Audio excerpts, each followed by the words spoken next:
Ravi de vous retrouver pour cette nouvelle page d'information. Bonsoir à tous et bienvenue dans ce 19h à la une de ce soir. Il a fallu moins de 24 heures au président de la transition pour désigner le successeur du docteur Choguel Kokala Maïga à la primature. Il s'agit du général Abdoulaye Maïga, ancien ministre d'État, ministre de l'administration territoriale et de la décentralisation. Dans son équipe, on note quelques nouveaux entrants que vous allez découvrir dans cette édition. Les partis et regroupements politiques signataires de la déclaration du 31 mars 2024 restent mobilisés derrière les 11 détenus politiques. Ils demandent leur libération et invitent les autorités de la transition au respect de la démocratie et de la liberté d'expression. La Cour de cassation italienne a donné son feu vert à l'extradition de Rokia Traoré vers la Belgique dans une affaire d'enfant entre elle et son ex-compagnon belge. Et voilà donc pour les sommaires.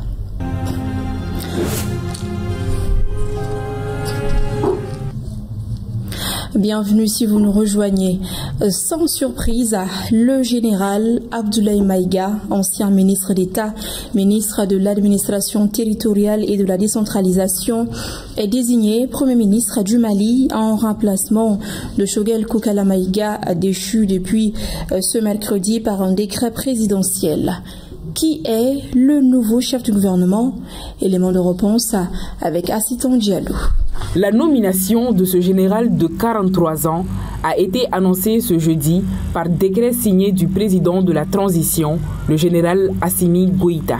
Le général de division Abdoulaye Maïga prend la succession de Choguel Kokala Maïga, démis de ses fonctions depuis hier, mercredi 20 novembre, après une sortie très critique contre les militaires. Avec cette nomination, les militaires contrôlent les deux têtes de l'exécutif. Peu connu du grand public avant son arrivée le 5 octobre 2020 à la tête du ministère de l'administration territoriale et de la décentralisation, Abdoulaye Maïga est souvent apparu à la télévision publique malienne en treillis pour donner les grandes orientations du gouvernement. Il passe pour ne pas avoir fait partie du cercle des officiers qui ont pris le pouvoir avec le général Assimi Goïta en août 2020. Docteur en sécurité internationale et défense en 2011 à l'université Jean Moulin de France, le général Maïga est aussi titulaire d'un diplôme en diplomatie en droit international décroché en 2005 à l'École nationale d'administration en Algérie. En 2016, il était à la tête du programme et analyste en charge du terrorisme, de l'extrémisme violent et de la sécurité maritime à Abuja, au Nigeria. Abdoulaye Maïga est revenu ensuite au pays pour devenir commandant du groupement d'intervention de la gendarmerie mobile. Connu pour son discours nationaliste, le porte-parole du gouvernement ne fait pas la langue de bois quand il s'agit de défendre la souveraineté nationale. Abdoulaye Maïga va réoccuper le poste de Premier ministre après un premier passage en 2022.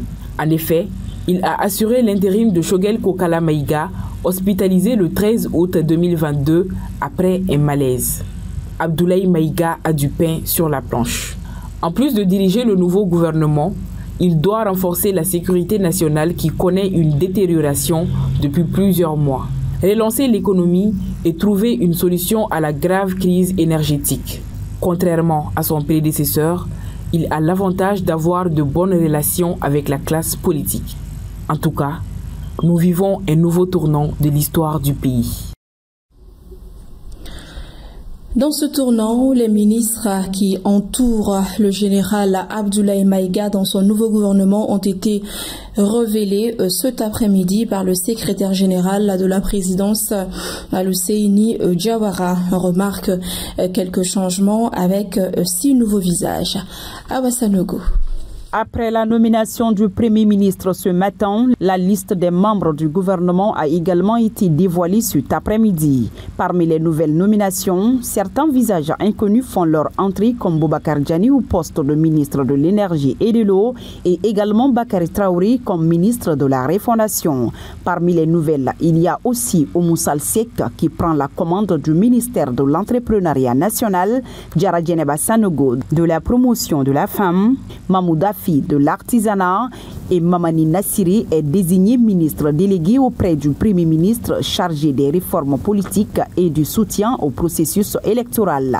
Au même, d'autres conservent leur poste comme Abdoulaye Diop qui garde le portefeuille des affaires étrangères et le général de corps d'armée Ismaël Ouagui qui reste le ministre de la réconciliation, de la paix et de la cohésion nationale.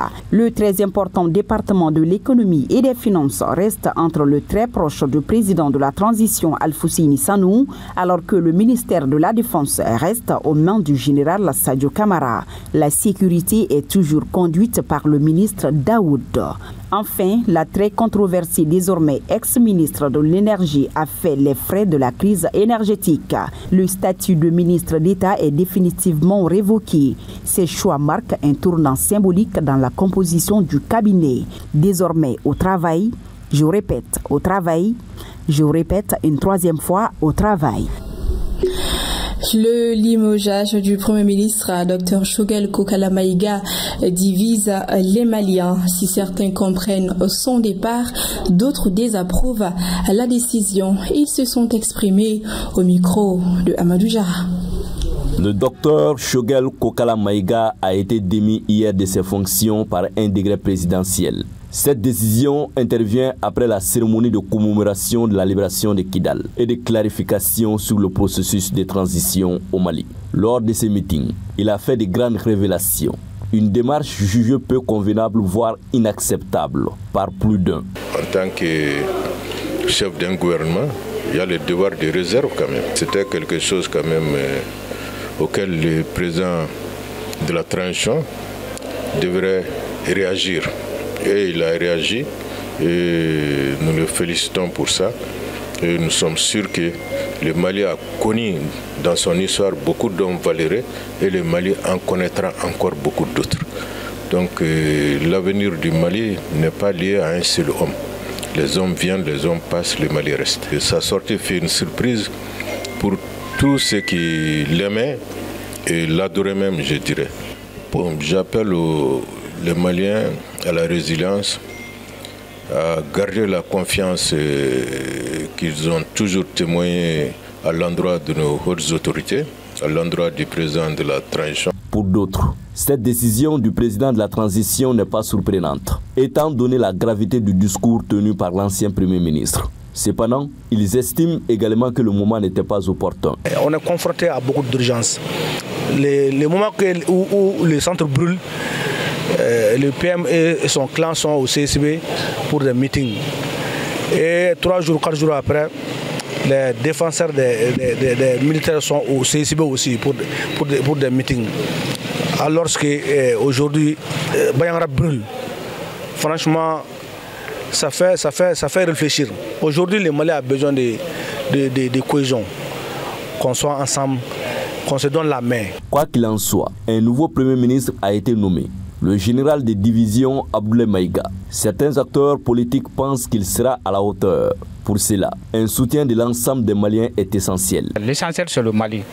Pour que nous puissions vraiment sauver ce Mali-là, faire sortir de ce Mali des maux qui rognent notre société aujourd'hui. Donc, il sera à la hauteur avec le soutien du peuple. Donc, au travail le général Abdoulaye Maïga. À bon entendeur. Par ailleurs, le regroupement des partis signataires du 31 mars 2024 réclame la libération des 11 acteurs politiques détenus. En effet, en conférence de presse ce mercredi 20 novembre 2024 à la Maison de la Presse, les partis et regroupements politiques signataires de la déclaration du 31 mars 2024 demandent la libération des 11 détenus politiques et invitent les autorités de la transition au respect de la démocratie démocratie et de la liberté d'expression.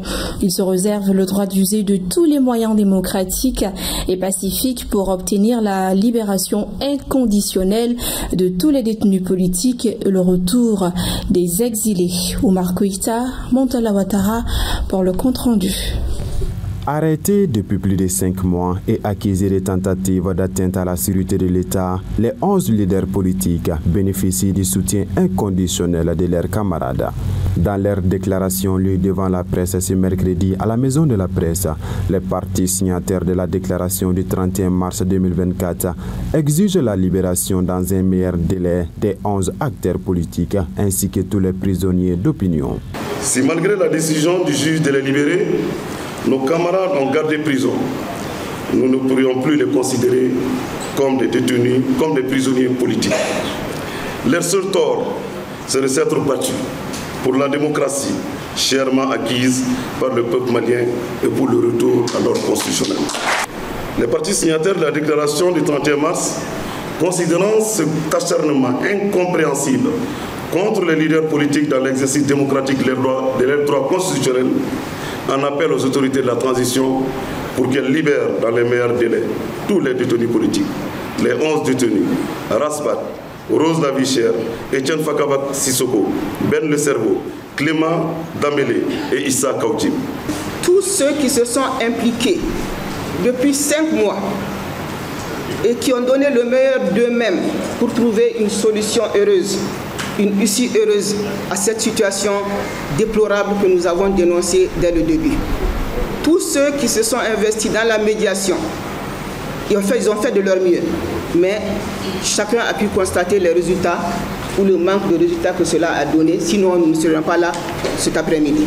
Les conférenciers n'ont pas manqué de dénoncer l'aggravation de la situation sécuritaire et économique, ainsi que l'instrumentalisation de la haute autorité de la communication.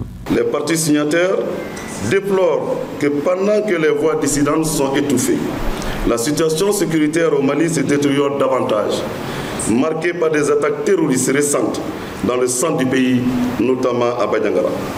Parallèlement, la misère s'abat sur les ménages et les entreprises, exacerbée par la crise énergétique, toute chose qui obscurcit l'horizon économique du Mali.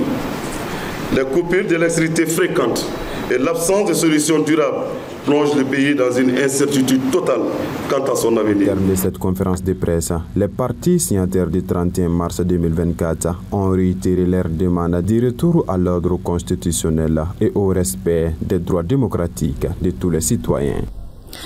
Le président du Conseil national de transition, le général de corps d'armée Malik Diaw, a reçu en audience ce mercredi 20 novembre 2024 au Centre international de conférence de Bamako le représentant résident de PNUD au Mali, Malay Diop. Il a été question entre les deux parties du point des activités menées par le PNUD ainsi que des perspectives. Nous vous proposons d'écouter le représentant résident de PNUD à sa sortie d'audience au micro de Zakaria Omar Keïta et de Bakary Dao. L'aider à mener son mandat, qui est un mandat de suivi et de contrôle de l'action gouvernementale, de suivi de politique publique. Pour ce faire, depuis quelque temps, avec l'agenda des réformes, le PNUD a développé avec le président l'état d'avancement de ce programme. Quels sont les défis, quels sont les succès, comment pour renforcer les défis, transformer les défis en succès et vraiment renforcer cette collaboration-là. J'ai été agréablement surpris parce que au CNT de faire passer un certain nombre de lois, dont le dernier date qui est la loi sur le code procédure pénal, sur laquelle nous travaillons depuis le début avec le ministère en charge de la justice. Et nous avons aussi discuté d'autres chantiers nouveaux qu'on pourra démarrer dans le cadre de suivi des politiques publiques, parce que le CNT aussi a un rôle. Encore une fois, c'était une visite périodique, comme j'ai dit au début de mon propos, pour encore une fois réévaluer avec notre partenaire clé, le CNT, ce que nous faisons, qu'est-ce que nous pouvons faire de mieux, qu'est-ce que nous pouvons améliorer et quel chantier nous devons ouvrir. Donc c'était ça l'objet de ma visite ce matin avec vous. Actualité sur un tout autre plan, le ministère de l'Industrie et du Commerce, à travers le projet de financement inclusif des filières agricoles au Mali et le Centre de promotion et d'appui des systèmes financiers décentralisés, organise du 19 au 21 novembre 2024 à Bamako l'atelier national de capitalisation des bonnes pratiques en finances vertes. L'objectif de cet atelier est de partager les meilleures pratiques et stratégies de financement pour les activités de résilience climatique au Mali. À Ouassanogo, Zakaria Omar Keïta, compte rendu. Du 19 au 21 novembre 2024, environ une cinquantaine de participants venus des différentes structures de l'État et d'ailleurs vont partager leurs expériences et proposer des pistes de solutions en matière de la protection de l'environnement. Nous avons identifié des experts qui vont nous entretenir durant les 3 jours aujourd'hui de les meilleures pratiques en finances vertes pour nous permettre aujourd'hui d'aider les SFD aujourd'hui à s'inscrire dans la dynamique, la préservation de l'environnement et à pouvoir lever des ressources pour renforcer l'existant en matière de préservation de l'environnement. Cet atelier de capitalisation de bonnes pratiques en finances vertes est une opportunité pouvant servir de levier et de pistes de solutions pour les SFD, d'intensifier les produits et les activités verts susceptibles d'être financés dans le cadre de l'adaptation au changement climatique ou d'encourager les bénéficiaires à utiliser des produits et activités qui ont peu d'impact négatif sur l'environnement biophysique et socio-économique. C'est le lieu de féliciter l'équipe du projet inclusif et du CPA pour la tenue de cet atelier hautement stratégique pour nous, acteurs de l'inclusion financière. Le ministre de l'Industrie et du Commerce a profité de l'occasion pour rendre un vibrant hommage aux acteurs de microfinance pour leur engagement au développement de l'économie malienne. Le travail que vous faites est un travail significatif et important pour la résilience de l'économie malienne, parce que le financement est un vecteur important pour assurer l'économie de notre pays. Le séminaire qui nous réunit ce matin est relatif à la capitalisation des bonnes pratiques dans le domaine de la finance verte est aujourd'hui une activité d'actualité qui doit amener à l'ensemble des participants d'échanger vos réflexions, de mettre en place vos bonnes pratiques de façon à ce qu'à la sortie de cet atelier, nous puissions sortir avec des recommandations et des conclusions qui vont nous permettre de bâtir des stratégies à court, moyen et long terme pour nous permettre de nous inscrire définitivement dans la promotion de la finance verte dans notre pays. En tout cas, la microfinance est au point de ce combat-là. On ne peut que vous encourager, vous soutenir et vous dire que le gouvernement de la République du Mali sera à vos côtés pour conduire ce combat-là. À la fin des travaux, les participants formuleront des recommandations pouvant permettre les meilleures pratiques et stratégies de financement pour les activités de résilience climatique au Mali. En début de journal, Rokia Traoré sera bientôt extradée en Belgique. La Cour de cassation italienne a donné son feu vert à l'extradition de Rokia Traoré vers la Belgique. La chanteuse malienne a été condamnée par défaut à Bruxelles pour non-représentation d'enfants à la personne en ayant la garde son ex-conjoint, le dramaturge Jean Goussens. Les explications de Lassine Diakité. Elle avait été interpellée le 20 juin à l'aéroport de Rome où elle devait donner un concert en vertu d'un mandat d'arrêt européen émis par les autorités belges. La chanteuse est depuis en prison. Rokia Traoré n'a pas d'autre recours possible pour éviter son extradition. La Cour de cassation est la plus haute juridiction de l'ordre judiciaire. Elle a pris cette décision au motif qu'elle devait respecter l'arrêt de la Cour de justice de l'Union européenne en faveur de l'extradition de Rokia Traoré. C'est ce qu'explique dans un communiqué son avocate Madelena Claudia Delry. La chanteuse malienne sera donc remise à la Belgique sous paix. Rappelons qu'elle est en conflit avec son ex-compagnon depuis 5 ans pour la garde de leur fille âgée de 9 ans et vivant au Mali. L'artiste a été condamné en 2023 à 2 ans de prison en Belgique pour non-représentation d'enfants. Mais d'après son avocate italienne, cette condamnation a eu lieu lors d'un procès en son absence, faute d'avoir été informée et sans qu'elle ait pu être défendue par un avocat en violation violation des droits de la défense et du principe du procès équitable. Pour sa part, Rukia Traoré a écrit une lettre manuscrite à Maître Delry dans laquelle elle soutient que depuis 5 ans, son ex-compagnon ne s'est jamais occupé concrètement de leur fille et que la justice belge a la seule volonté de la ramener en Belgique pour satisfaire le père citoyen belge. Elle raconte avoir peur de tout, que sa fille ne peut plus voyager et que son fils est traumatisé. Elle insiste sur ce sentiment de souffrance, d'épuisement et d'injustice. Par ailleurs, la direction régionale de l'assainissement et du contrôle des pollutions et des nuisances de la région de Ségou a célébré le mardi 19 novembre 2024 la 15e édition de la journée mondiale des toilettes. Cette journée a été mise à profit pour attirer l'attention des victimes d'inondations et les personnes déplacées internes sur l'importance de l'utilisation des toilettes et inviter les décideurs à concrétiser les engagements pris au niveau international pour l'atteinte des objectifs de développement durable numéro 6. Notre correspondant Mamadou Lamine Sogoba nous fait le point. C'est le train de foot de l'école fondamentale de Badassoninkroa au quartier Bokoufié de Ségou à proximité du site des victimes de l'inondation que s'est tenue l'édition 2024 de la journée mondiale des toilettes. Une occasion pour les organisateurs d'attirer l'attention des victimes d'inondation et les personnes déplacées internes sur l'importance de l'utilisation des toilettes.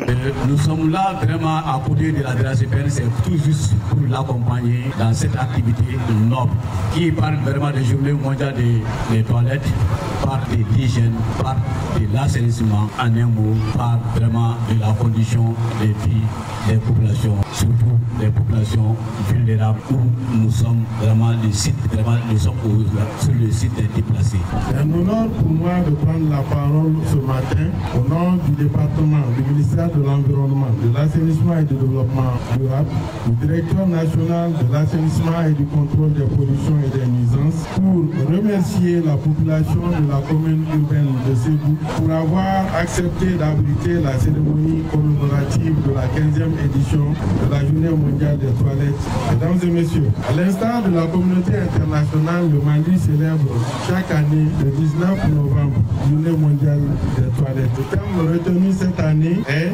toilette, espace de paix. Aussi, la DRACPN de Ségou et ses partenaires ont invité les décideurs à concrétiser les engagements pris au niveau international pour l'atteinte de l'objectif de développement durable. C'est un honneur et un réel plaisir pour moi de présider ce matin à Ségou, de ce site déplacé de Sonikoura, la cérémonie marquant le lancement des activités commémoratives, la 15e édition de la journée mondiale des toilettes. Permettez-moi de souhaiter à la suite du maire qui l'a déjà fait, bienvenue à tous les invités à cette cérémonie et souhaiter que les activités que nous allons lancer contribuent à l'appropriation vraiment de l'assainissement dans notre région. L'activité organisée par la DRACPN de Ségou en partenariat avec l'ONG Borda, Imadel, Gazmali a été financée par l'UNICEF. Après la réalisation d'un château d'eau, la construction de 3 salles de classe et d'une direction, la société Simmali, une filiale de Simmetal Group, a procédé ce mercredi 20 novembre 2024 à la remise d'une quantité importante de kits scolaires à l'école de Diago Komitabe. L'objectif, soutenir les élèves de cet établissement à poursuivre leur cursus éducatif dans les meilleures conditions. La cérémonie a enregistré la présence des autorités communales et coutumières, la responsable de l'école et des partenaires ainsi que de notre reporter Bakary M. Sidibé. Voici son compte rendu. Dans le cadre de la responsabilité sociale de l'entreprise, la société Simmali vient de faire un don de kits scolaires de plusieurs millions de francs CFA à l'école de Diago Komitabe dans le cadre de la rentrée scolaire 2024-2025. En ce moment difficile, marqué par les conséquences des inondations, ce geste de Simmali vient à point nommé. Simmali, en tant que nouvelle cimenterie installée au Mali, entend jouer un rôle majeur dans la transformation de notre société, en particulier dans les domaines tels que l'éducation et le développement durable. Notre responsabilité va au-delà de la simple production du ciment. Nous avons un rôle de citoyen et de partenaire du développement local Un rôle qui se traduit par des actions concrètes en faveur de l'éducation, de l'inclusion sociale, de la sécurité alimentaire et de la protection de l'environnement. Aujourd'hui, à travers cette remise de kits scolaires, nous affirmons notre engagement à soutenir les initiatives locales, en particulier dans les zones où les défis sont particulièrement nombreux. Les enfants, comme les enseignants, doivent se sentir soutenus et encouragés.